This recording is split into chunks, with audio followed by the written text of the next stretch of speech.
Assalamualaikum warahmatullahi wabarakatuh. Perkenalkan, nama saya Zahra Dini Lestari dari Fakultas Ilmu Pendidikan Program Studi Pendidikan Ekonomi. Di sini saya ingin menjelaskan tentang organisasi koperasi dan ekonomi koperasi, mata kuliah Ekonomi Koperasi dan UMKM dengan dosen pengampu Bu Cynthia Anissa RP, SPD MPDE.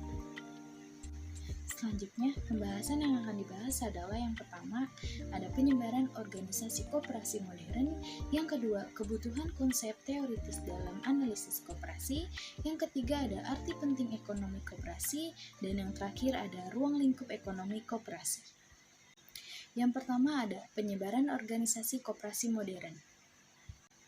Penyebaran organisasi koperasi modern pada mulanya organisasi tersebut tumbuh di negara-negara industri Eropa. Namun, kemudian setelah kolonialisme di beberapa negara di Asia, Afrika, dan Amerika Selatan, koperasi juga tumbuh di negara-negara jajahan. Setelah negara jajahan mereka memanfaatkan koperasi sebagai salah satu alat untuk meningkatkan kesejahteraan dan bahkan dijadikan sebagai salah satu alat pemerintah dalam melaksanakan pembangunan untuk meningkatkan kesejahteraan masyarakatnya. Koperasi modern didirikan pada abad ke-18, terutama sebagai jawaban atas masalah-masalah sosial yang timbul selama awal revolusi industri. Pelopor-pelopor organisasi koperasi dari Rothschild misalnya, telah memberikan andil yang cukup besar dalam perkembangan koperasi. Aturan-aturan yang mulanya disusun hanya sekedar petunjuk tentang bagaimana seharusnya suatu produk koperasi konsumen yang baik diorganisasikan dan dijadikan oleh para anggotanya, kemudian menjadi prinsip-prinsip koperasi. Rothschild yang kemudian dijadikan dasar kegiatan oleh berbagai koperasi di dunia. Prinsip-prinsip tersebut antara lain adalah yang pertama, keanggotaan bersifat terbuka atau open membership and voluntary. Yang kedua, ada pengawasan secara demokratis atau democratic control. Yang ketiga, ada bunga yang terbatas atau modal atau disebut dengan limited interest of capital. Yang keempat, ada pembagian SHU yang sesuai dengan jasa anggota atau proportional distribution of surplus. Yang kelima, penjualan dilakukan sesuai dengan harga pasar yang berlaku dan secara tunai atau trading in cash. Yang keenam, tidak ada diskriminasi berdasarkan ras, suku, agama, dan politik. Yang ketujuh, barang-barang yang dijual harus merupakan barang-barang yang asli, tidak rusak, atau adulterated goods forbidden to sell. Yang kedelapan, pendidikan terhadap anggota secara berkesinambungan atau promotion of education. Yang kedua ada kebutuhan konsep teoritis dalam analisis koperasi. Beberapa konsep teoritis. Yang pertama ada analisis pemecahan permasalahan perkoperasian dengan mempelajari esensi koperasi yang membedakan dengan organisasi lain yang bukan koperasi, sehingga dapat ditetapkan sebagai kebijakan yang tidak menyimpang dari konsep koperasi yang sebenarnya. Yang selanjutnya ada tujuan utama anggota koperasi adalah untuk meningkatkan kesejahteraan. Yang ketiga ada aspek ekonomi lebih dominan dalam pengembangan organisasi koperasi dibanding aspek lainnya. Yang selanjutnya ada menurut Immanuel Kant, tidak ada praktek yang berhasil baik tanpa teori yang baik. Selanjutnya ada fakta menunjukkan organisasi-organisasi koperasi yang mencakup satu bagian dari semua kegiatan ekonomi, dan koperasi hanya akan hidup dalam kondisi-kondisi yang khusus.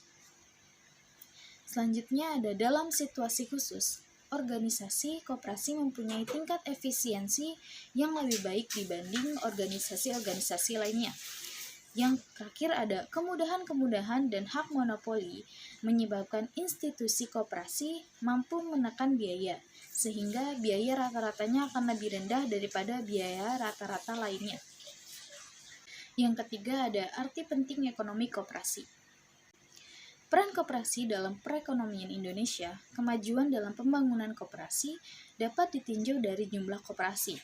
jumlah anggota, kekayaan koperasi, dan banyaknya usaha. Secara umum, koperasi di Indonesia mengalami kemajuan yang sangat pesat, namun masih terdapat beberapa kendala untuk mengembangkannya. Sebagai badan usaha, peran koperasi di Indonesia sangatlah penting, dari pembuka pintu gerbang usaha kecil dan menengah, menciptakan masyarakat yang mandiri, penggerak perekonomian, dan menciptakan pasar baru.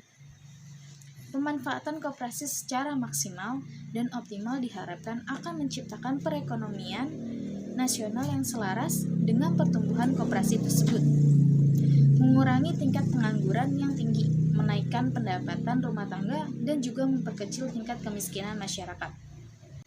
Yang terakhir atau yang keempat ada ruang lingkup ekonomi koperasi. Ruang lingkup koperasi meliputi yang pertama ada manajemen koperasi. Kegiatan ini bertujuan mengorganisasikan kegiatan secara baik. Dalam manajemen koperasi terdapat struktur organisasi dengan masa jabatan pengurus paling lama 5 tahun. Pada bidang ini meliputi pengelolaan koperasi selama pengelolaan.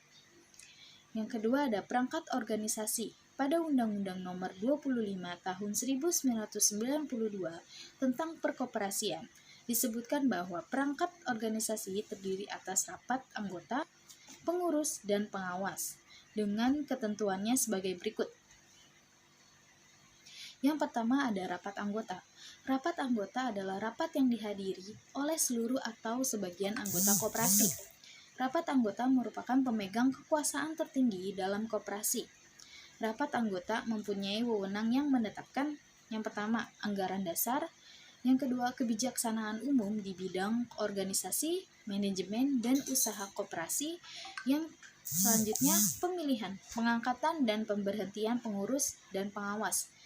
Yang keempat ada rencana kerja, rencana anggaran pendapatan dan belanjaan koperasi, serta pengesahan laporan keuangan. Yang kelima, ada pengesahan pertanggungjawaban pengurus dalam pelaksanaan tugasnya. Yang keenam, pembagian sisa hasil SHU. Yang ketujuh atau yang terakhir, penggabungan, peleburan, pembagian, dan pembubaran koperasi. Dalam pelaksanaan rapat anggota diatur dalam anggaran dasar minimal setahun sekali. Yang kedua ada pengurus tugas. Pengurus koperasi adalah sebagai berikut. Yang pertama, ada pengelolaan koperasi dan usahanya. Yang kedua, pengajuan rancangan kerja serta rancangan rencana anggaran pendapatan dan belanja koperasi. Yang ketiga, ada penyelenggaraan rapat anggota. Yang keempat, pengajuan laporan keuangan dan pertanggungjawaban pelaksanaan tugas. Yang kelima, penyelenggaraan pembukuan, keuangan, dan inventaris secara tertib. Yang terakhir, pemilihan daftar buku anggota dan pengurus. Yang ketiga atau yang terakhir, pengawas tugas, pengawas koperasi adalah sebagai berikut. Yang pertama, melakukan pengawasan terhadap pelaksanaan, kebijaksanaan, dan pengelolaan koperasi. Yang kedua, membuat laporan tertulis tentang hasil pengawasannya. Laporan hasil pengawasan itu harus dirahasiakan terhadap pihak ketiga, bukan anggota koperasi yang bersangkutan. Yang terakhir ada kegiatan koperasi dalam kegiatan koperasi. Baiklah, itu dia penjelasan tentang organisasi koperasi dan ekonomi koperasi. Semoga dapat dimengerti. Kurang lebihnya mohon maaf. Wabillahi taufiq wal hidayah. Wassalamualaikum warahmatullahi wabarakatuh.